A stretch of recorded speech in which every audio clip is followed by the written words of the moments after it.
Bienvenidos a este bonito piso que está ubicado en la avenida Francia, en Valencia.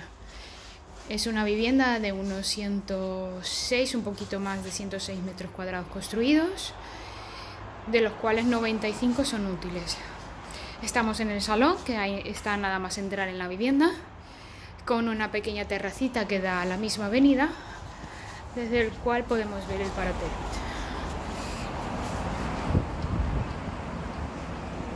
Detrás de estos edificios tenemos las ciudades Las Artes y la Ciencia y el Palacio Reina Sofía.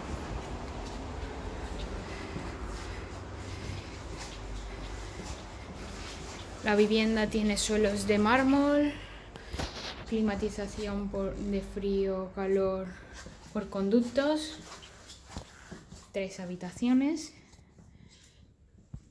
Aunque estas son de una cama simple, es una habitación bastante larga, por lo que tiene mucho espacio de almacenaje.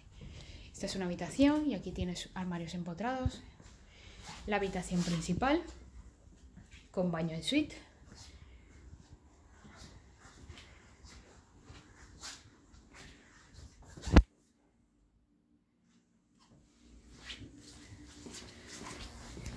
Su zona de vestidor y su baño completo con bañera.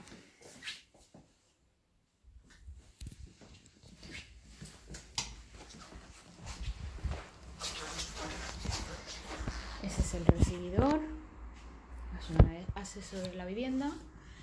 El segundo baño también con bañera.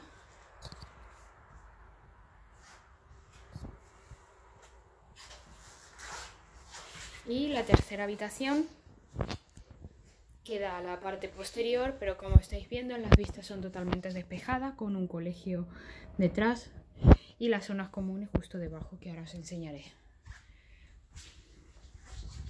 También con su armario empotrado y la cocina.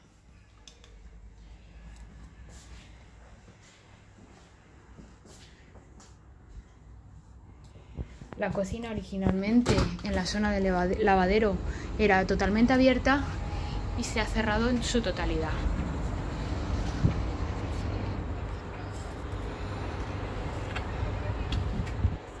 Y aquí abajo tenemos las zonas comunes, piscina y parque infantil.